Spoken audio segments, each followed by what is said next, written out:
A partir de agora na Showtime, I Feel Good. Saúde na rádio, com Evelise Antunes. Acompanhe nas redes, @Saúde na Rádio. Muito bem, pontualmente 18 horas, muito boa noite, começando pela Rádio Showtime, mais um I Feel Good, Saúde na Rádio, com a professora Evelise Antunes. Boa noite, Evelise, tudo bem? Boa noite, Rogério, boa noite a todas e todos que estão conosco, e já dou aqui as boas-vindas ao professor Everaldo. Isso. Muito boa noite, Evelise, boa noite, Rogério, boa noite, nosso público, né, da noite. Bom, hoje o professor Everaldo, nós vamos conversar sobre ciência, natureza e educação ambiental. O professor Everaldo é professor e pesquisador há 28 anos, doutor em engenharia florestal com ampla experiência em ecologia de ecossistemas terrestres, ecologia do solo e educação científica. Atua no Instituto Federal do Paraná há 14 anos e é apaixonado por viagens e novas culturas. É graduado em biologia com especialização em gestão ambiental, mestrado em ciência do solo, doutorado em engenharia florestal. E o tema da nossa conversa, né, Evelise, é meio ambiente e divulgação científica. Isso mesmo, Rogério. Sem dúvida, um tema fundamental para a gente discutir aqui na rádio, falar de meio ambiente, de divulgação científica, intimamente ligado com o que é o nosso projeto da I Feel Good, Saúde na Rádio. Tenho certeza que já estou contando com muitas participações dos nossos ouvintes. Exatamente. Quem tiver alguma pergunta pode enviar para o número 12, que é o nosso código de área, né? Nós estamos aqui em São José dos Campos, 12 99687 8110. Repetindo, 12 99687 8110. Evelise. Obrigada, Rogério. Podem enviar também no nosso Instagram, @Saúde na Rádio. Entrem lá, participem, que a gente vai conversar aqui, esclarecer as dúvidas que vocês tiverem. São muito bem-vindos os comentários e as perguntas. Bom, professor Everaldo, que alegria recebê-lo aqui. Eu vi que você não incluiu no seu currículo a sua atividade atual aqui no IFPR, nosso diretor de pós-graduação na pró-reitoria, que tem um nome longo, de extensão, pesquisa, pós-graduação e inovação, o que realmente nos honra muito a sua presença aqui no projeto. Muito obrigada pelo seu tempo e pela sua oportunidade de conversarmos sobre meio ambiente e divulgação científica. E claro, né, temos em comum gostar das viagens e conhecer novas culturas. Bom, boa noite, Evelise, novamente, né? E eu que agradeço o convite, né? Sempre uma satisfação atender os seus convites, enfim, né? Nós somos, antes de qualquer coisa, amigos da instituição, né? E de fato eu preferi não incluir, porque essas funções e cargos que ocupamos na instituição, elas são momentâneas, né? Nós não pertencemos a essas funções. Que eu acho que eu vejo como o trabalho maior que fazemos é o nosso trabalho à frente, né, da nossa atividade docente, né, como pesquisador, como professor, né, que tem uma gama grande, né, bastante ampla de atividades, né, que no fundo não se restringe só às aulas, né. Então, nós temos muitas atividades. Então eu preferi não incluir, né, esse cargo. Mas é muito importante, né? Porque, sem dúvida, também a gestão acaba fazendo parte da carreira do professor, e nós temos pessoas com excelência como você, faz muita diferença para que a gente possa desenvolver a pesquisa dentro da instituição, dentro dos programas de pós-graduação. Então, eu gostaria de começar perguntando para você, como a gente gosta de viagens. Ano passado eu tive uma oportunidade assim que para mim foi muito importante, de estar na Patagônia, Argentina, e de ver os glaciares, aquela diminuição das geleiras assim, de forma assim muito importante, porque escutando os relatos das pessoas que vivem lá há muitos anos, né, o quanto que o nosso meio ambiente está sendo degradado. E temos muita ciência sempre alertando para isso, né? Que nós estamos num processo acelerado de degradação do meio ambiente. Sim, não tive a oportunidade de conhecer a Patagônia, né? Mas está na lista, né? Em algum momento dará certo, espero. Mas, enfim, a pergunta é muito interessante porque nós vivemos um momento onde há muita informação, né? O excesso de informação, e há a desinformação, né? E um programa como esse tem uma função, eu acredito, né, que tem uma função nobre, que é levar a informação para o público, né? Ou seja, para o ouvinte no rádio, quem está assistindo no YouTube, né? E quando a gente fala de ciência, né, o papel da ciência, claro, né, é o conhecer, né, o conhecer e desenvolver, né, a ligação direta com a tecnologia, enfim, né? Porque ciência e tecnologia hoje caminham muito próximos, né? Mas epistemologicamente, ou seja, a origem, né, dessas áreas são distintas, né? E hoje as pessoas têm acesso à tecnologia, mas muitas vezes não têm acesso à informação correta, né? E quando a gente fala de ciência, a ciência não é só a ciência feita pelos cientistas, né? Eu diria que tão importante quanto a ciência feita pelos pesquisadores, pelos cientistas, é ciência divulgada, a ciência que chega como conhecimento para as pessoas, né? Seja uma pessoa que tenha um nível maior de acesso à educação ou um nível menor, né? Ou seja, nós temos também, né, como professores, o papel de comunicar a ciência, né? Nós temos que fazer com que ela se torne ampla, popularizar a ciência, né? E nesse sentido, talvez seja um antídoto, né, para a desinformação, e a desinformação é a base para o que nós chamamos de negacionismo científico, né? A gente viu isso de forma muito forte, né, no momento de pandemia, com as vacinas e enfim, no pós-pandemia agora também, né? Muitas pessoas deixaram de se vacinar, né? Ou às vezes tomaram uma dose lá da vacina do Covid e antes tinham, né, o hábito de manter o seu calendário de vacinas e como as informações, né, chegaram de forma equivocada ou mesmo, né, e muitas vezes intencionalmente, né? Nós temos hoje uma cobertura vacinal menor. Mas esse é um tema que está na mídia, juntamente com o clima. E quando você falou da Patagônia, né, acabei fazendo um rodeio para chegar justamente aqui, né? A Patagônia que está no extremo sul, né, do continente. É claro que os reflexos das mudanças climáticas são sentidas, né, principalmente nessas regiões, nessas áreas aonde você tem um frio mais intenso, você tem um regime de chuvas diferenciado, né? Então já são sinais da mudança de clima, né? É claro que mesmo na informação climática existem muitos negacionistas, né, que não acreditam que há mudança do clima, né? Mas existem muitos trabalhos científicos que apontam, né, para o fato de que o clima ele está passando por processo de alteração, né? E um dos efeitos, né, é justamente os eventos intensos, né? Então você tem lá, por exemplo, uma distribuição de chuva, né, em volume de chuva durante uma estação, né, do ano. No nosso caso, o verão é mais chuvoso, o inverno é mais seco, né? Então a gente tem lá, por exemplo, às vezes era para chover durante o mês 70 milímetros de chuva.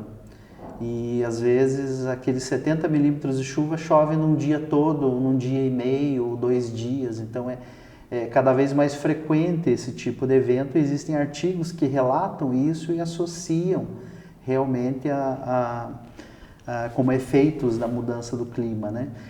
E nas regiões, nas áreas mais frias, né, o degelo também, né? O degelo também é um efeito do clima, né? Então nós sentimos, vemos, né? Já não é algo que se diz, o clima vai mudar. Não, o clima está em mudança, né? Estamos vivenciando, né, o clima em mudança, né? E aí eu digo que para a gente o ponto de partida é entender, né? Ou seja, é você saber que a ciência auxilia no entendimento, né? E aí a divulgação do conhecimento, ela é fundamental. Muito bom esse panorama que você nos traz, né? Dessa relação, então, das pessoas entenderem aquilo que a gente enfrentou, porque a pandemia parece que ela está muito longe, mas ela foi perto, né? Então, sim, eu acho que ficou muito evidente para as pessoas o papel realmente da ciência para que a gente saísse da pandemia. Eu espero que tenha ficado evidente, porque outras pandemias virão. Sim. E nós... É muito difícil você lutar contra a desinformação, mas eu não sei porquê, né? Porque a gente está competindo com a desinformação. Como que a gente pode melhorar, então, a divulgação científica para que as pessoas entendam que realmente a ciência ela tem padrões elevados, né? As pesquisas, elas são feitas com rigor, com dedicação, elas são repetidas, não são processos simples. A pessoa não é simplesmente ela chega e grava um vídeo, né? Existe um trabalho muito longo antes disso. A ciência não é achismo, né, Evelise? Então, toda vez que você produz um conhecimento, por mais simples que seja, porque às vezes o conhecimento gerado durante 2 anos de uma pesquisa específica, né, é uma conclusão em 2, 3 linhas, né? Mas aquela conclusão somada a outros trabalhos, né, somado a outros trabalhos científicos, ela faz com que o conhecimento seja... claro, ele pode ser somado, né, corroborado, mas ele pode ser, faz parte da ciência contrapor, né? Então é importante que quanto mais conhecimento seja produzido a partir da ciência, né, que é uma produção humana também, a ciência não está livre de erros, né?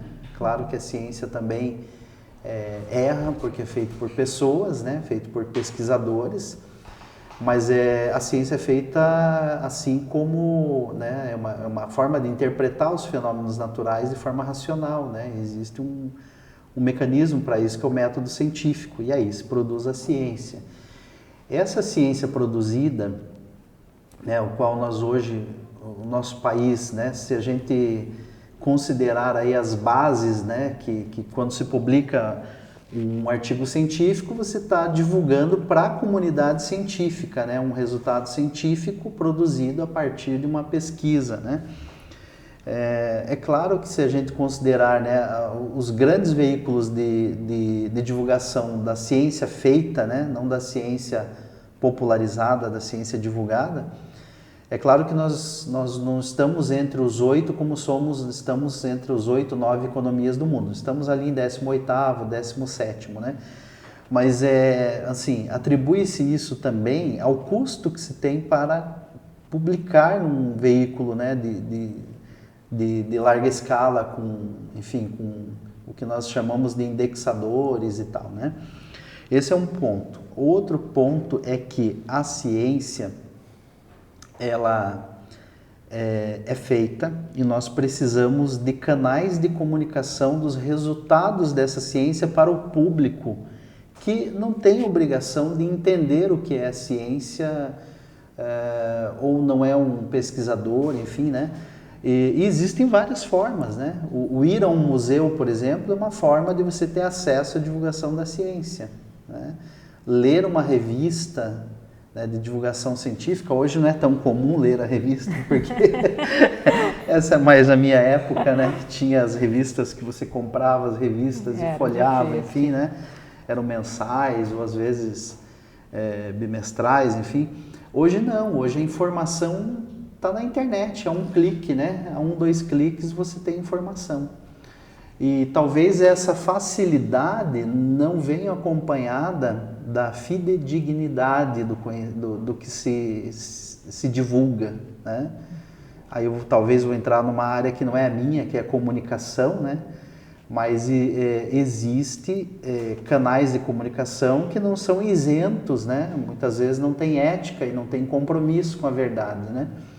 Então, quando você acessa, por exemplo, um veículo de informação na internet, né? Seja um jornal já, né, estabelecido com nome, ou mesmo um podcast, né? Nem todos esses veículos têm o compromisso com a informação verídica, né? Então, esse é um problema que nós enfrentamos. Então, eu diria que existem 2 pontos importantes nessa linha de pensamento de como a informação chegar às pessoas. Primeiro, é a qualidade da informação, e segundo, é a forma, né, de como essa informação é divulgada. Talvez a gente teria que ter mais acesso aos museus, né, às crianças. Talvez as crianças teriam que crescer num meio mais científico, né? Ou seja, onde o conhecimento racional seja não só científico, né, mas filosófico, artístico, enfim, o conhecimento de forma mais ampla, né? Então, eu acho que esse conhecimento, quando uma criança, um adolescente tem contato, eu acho que é o antídoto para a desinformação, né? Com certeza, eu acho que os institutos federais têm muito esse papel também de apresentar a ciência, muitas vezes não só aos nossos adolescentes, mas também aos adultos, aos trabalhadores, e é realmente muito gratificante quando a gente consegue alcançar esse objetivo. E quando você falava, né, desse conhecimento científico, ele tem que se tornar comum. Eu me lembro, tem um livro do Boaventura de Souza Santos que ele fala, né, que todo conhecimento científico tem que se tornar senso comum. Então é isso, esse é o nosso papel, né? Não é guardar o conhecimento para a gente, pelo contrário, né, que as pessoas possam ter acesso, que isso se torne o dia a dia delas, né, que possa ser passado, mas que seja esse conhecimento, que tenha esse compromisso com a informação de qualidade, com a verdade, com a ciência. E eu preciso perguntar para o Rogério se a gente tem perguntas, porque o tempo passa muito rápido. Nossa, passa muito rápido. Temos sim. O Roberto aqui de São José dos Campos, ele disse que gosta muito do tema, né? Está parabenizando você e a equipe aí do Instituto Federal do Paraná pela escolha do tema. E também o engajamento aí do professor Everaldo, né? No estudo, na divulgação desse tema tão relevante na opinião do Roberto e também na minha opinião. Bom, mas a pergunta dele é a seguinte, professor Everaldo, a mudança para uma produção mais ecológica e sustentável exige sempre grandes investimentos? Nem sempre exige grandes investimentos, porém, aí a gente vai falar da questão da produção, né? Mas existe algo que se chama lucro, né? E o lucro está acima dessas, digamos assim... Pequeno detalhe, né, professor? Pequeno detalhe. Claro, não estou aqui querendo ser, digamos assim, raso, né? Claro que existe comprometimento com a produção responsável, né? A gente sabe disso, né? Mas nós sabemos, somos um país exportador de commodities, né? Nós sabemos que existe uma onda muito grande, né, de avanço, por exemplo, falando pela produção agropecuária, né, avanço em áreas onde não deveria, né, ter produção. Nós vemos aí políticas estaduais onde a legislação, né, voltado ao licenciamento ambiental, porque todo tipo de produção e empreendimento ele deve passar por processo de licenciamento, né? Isso é constitucional, né? E muitas vezes o que a gente vê são leis a nível de estado e município que se caracterizam como inconstitucionais, né? Liberando, né, espaços de produção ou não só locais, mas às vezes processos, né, que não são assim tão adequados, né, sob o ponto de vista ambiental, né? Então, existe o lucro aqui, não tem como a gente deixar de fora isso, né? Obrigada, Roberto, pelo seu elogio aí para nós. Obrigada, Rogério, também. Sem dúvida, estamos aqui com esse assunto que ele dá dias, né? Dá muitas entrevistas, né, professor Everaldo? Muito, muito. Olha lá, só estou me mostrando a tabela do tempo aqui. Sim, hoje o tempo é mais curto ainda, não? Então, quando a gente pensa em acesso à informação de qualidade, né? Acesso à informação científica, de que forma que a gente pode assim, orientar as pessoas que estão nos ouvindo, onde que elas podem conferir, checar essa informação ou buscar informações que sejam realmente confiáveis? Então, esse é um exercício que não é simples, mas de forma geral, a informação nos veículos mais estabelecidos, né? O que eu quero dizer? Não estou dizendo que os grandes veículos também não existem editoriais que muitas vezes não se comprometem tanto com a fonte de informação, mas na verdade o problema, essas correntes de WhatsApp, essas coisas todas, essa é a principal fonte de desinformação, né? Eu acho que eu prefiro falar o que a gente deve evitar como fonte verídica ou fonte confiável, melhor dizendo, né? Que verdade é uma coisa pesada, né? Como fonte confiável de informação, essas correntes, vídeos, montagens, informações pela metade, enfim, coisas desconectadas que, se você for verificar, há uma enorme chance de ser uma informação inverídica, digamos, né? Então esse é o primeiro ponto, né? E claro, existe, se a gente falar da divulgação científica, né, no sentido de popularização, a gente tem Ciência Hoje, né, que você acessa lá 2 cliques, né, você tem lá textos, artigos, vídeos, né, enfim, tem-se também alguns editoriais de jornais que fazem também a divulgação, né, da ciência, do meio ambiente, que também são confiáveis, né? Não citando nomes para não fazermos aqui propaganda, mas o Ciência Hoje é da SBPC, né? Então, da Sociedade Brasileira para o Progresso da Ciência, não tem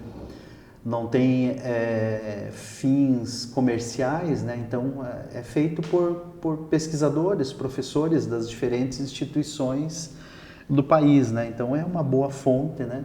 Daí tem as comerciais, obviamente, né? Tem a Científica América Brasil, tem outras fontes que também, digamos assim, é confiável, né? Você faz uma leitura e é possível de você se informar, né?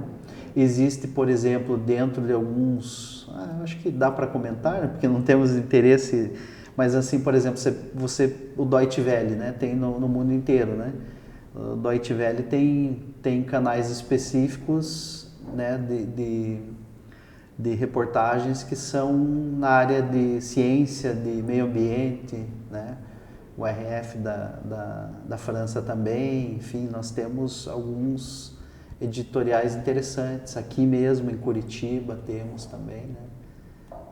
A mídia alternativa. O interessante sempre é você ter o contraponto, né, da grande mídia, que obviamente não está despida de interesses, porque grandes grupos pagam, né, para divulgar suas matérias, enfim.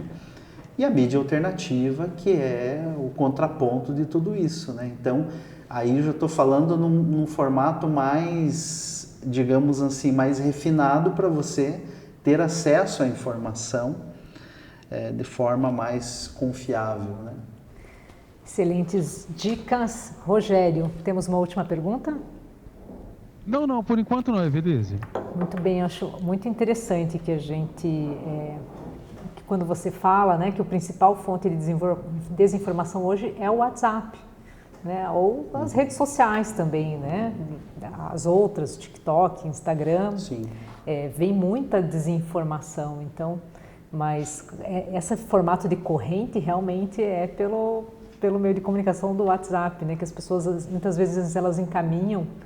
Eu me lembro de ter recebido muitas coisas estranhas dos meus pais, assim, e perguntar para eles, às vezes, escuta, vocês verificaram se é isso mesmo? E isso é um exercício, como você disse, né? Porque daí eles começaram a pensar antes de encaminhar. Então, acho que esse simples gesto das pessoas, se elas tentarem verificar, jogar em qualquer mecanismo de busca, se aquela informação, né, existe um contraponto, alguma coisa que está falando diferente, talvez seja uma excelente ferramenta para a gente já diminuir a desinformação. Existe também, tem os grandes canais de comunicação, também tem um mecanismo de confronto, né, de checagem de fake news e tal, né? Então, assim, a gente é bombardeado por informação e, claro que às vezes é muito fácil, você chega para você fácil, você dispara e faz aquela corrente, né, de um vídeo, de uma, sei lá, uma notícia ou algo assim. Mas eu acho que a cautela é o primeiro ponto, né? A fonte, né? De que fonte é isso, né? Para fazer ciência a gente checa, né? Sempre qual é a fonte dessa informação. Ah, é uma revista mais confiável, menos confiável, né? E eu acho que também no dia a dia a gente devia fazer isso. Muito interessante seria a gente exercitar lá desde os pequenos, né? Aqui, saindo um pouco da minha área científica, mas talvez eu vou falar algo que não é a comunicação, que não é o que eu estudo, mas eu acho que desde os pequenos, eu acho que seria um bom exercício, né? Fazer pequenos exercícios de como se confiar numa informação, né? Ou se ter um pouco mais de confiança na informação, né? E quando fala de meio ambiente, a gente tem muita desinformação. Pessoas que escutaram, né? E eu escutei, eu vi no WhatsApp, eu vi no TikTok e tal, uma informação que muitas vezes não é verídica, né? Então, é por isso que eu sou bastante, assim, entusiasta da questão de o quanto mais informação científica melhor, né? Para popularizar a ciência e o conhecimento científico, justamente para combater a desinformação, que é, né, um problema seríssimo, né? E o que você pensa, né, para o meio ambiente, ou que ações que a gente pode fazer, assim, pensando no futuro, que a gente pode deixar de dicas e orientações aí para os nossos ouvintes, nossos e nossas ouvintes? Pois eu acho que a dica principal penso eu, ser crítico a tudo que a gente consome, né? Acho que é o primeiro ponto, nós somos bombardeados, né, para o consumo, né? E claro que todo mundo quer comodidade, todo mundo quer ter acesso, né, a bens de consumo, mas é importante que a gente, e eu acho que isso vem acontecendo, né? Consumir por exemplo, né, hoje fala-se muito do bem-estar animal, né? Consumir um produto que tenha origem a partir de um processo que tenha bem-estar animal, né? Então, assim, uma maquiagem, né, um medicamento. Então, isso é importante e vem, ao longo dos últimos anos, ganhando mais espaço dentro da mídia, né? Então, assim, eu digo que o ponto principal é sempre questionar, né, de onde vem tal produto, né? Porque nós precisamos nos transportar, nos vestir, nos alimentar, temos acesso à cultura, né? Enfim, a viagens, e tudo isso tem um custo ambiental, né? Tudo tem um custo ambiental. Mesmo a visitação numa unidade de conservação, num parque, tem um custo ambiental. Tem uma capacidade limite de visitantes, né? Você, por exemplo, visitar um parque que teria condições de receber 200 visitantes no dia e você ter 400, 500, você sobrecarrega aquele espaço, né?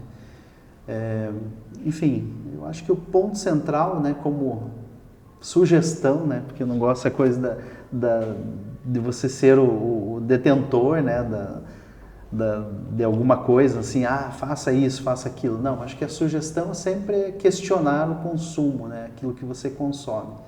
Porque as empresas, a mídia, nos bombardeiam a todo momento, né, com informações. Você abre o teu celular, você vai receber muitas propagandas em menos de 1 minuto, né? Então, tudo isso deve ser pensado, né? Eu sempre falo o seguinte, Belisa, entrando na saúde, que é a tua área, né? De um lado, a gente tem a indústria que diz que você tem que consumir tal produto. Do outro, diz que você não pode consumir açúcar, gordura e tal. Tem uma contradição, né? Enfim. A contradição. A contradição. Faz parte do nosso dia a dia, mas sem dúvida eu acho que é isso, professor Everaldo, a gente sair do automático e realmente refletir sobre as nossas escolhas, sobre as informações que a gente recebe e infelizmente o tempo passou muito rápido. Que pena, muito rápido mesmo. Mas quero agradecê-lo imensamente por essa conversa sobre meio ambiente e divulgação científica. Tenho certeza que foi muito proveitosa a todas e todos. Espero que possam usufruir dessa entrevista. Não é mesmo, Rogério? Com certeza. E a partir de amanhã, a pessoa pode acompanhar pelo Instagram também, né, Vilese? Isso mesmo. Se por um motivo ou outro não foi possível acompanhar a entrevista ao vivo hoje, pode acompanhar no Instagram, @iFeelGood Saúde na Rádio. É isso mesmo, né? @Saúde na Rádio. Isso, @Saúde na Rádio. Isso. E também no nosso SoundCloud, aqui da Rádio Showtime. A partir de amanhã, www.showtimeradio.com.br. E na próxima semana, na próxima terça-feira, às 18 horas, tem mais uma edição do I Feel Good Saúde na Rádio. Um grande abraço a você, Evelise, a toda a equipe aí no Instituto Federal do Paraná, agradecendo mais uma vez a disponibilidade do professor Everaldo. E na semana que vem, novo encontro com todos e todas, não é isso? Isso mesmo, Rogério. Agradeço ao professor Everaldo, a minha equipe que hoje está maior, viu? Está crescendo. Agradecer a Itaipu Parktec, que apoia esse projeto, ao Instituto Federal do Paraná, curso de produção de áudio e vídeo, curso de tecnologia em massoterapia. E obrigada a Showtime, né, por esse espaço, essa oportunidade. Um grande abraço a você que nos acompanha e até a próxima semana. Obrigada, Rogério. Então, grande abraço, uma ótima noite, ótima semana a todos. Obrigado, boa noite.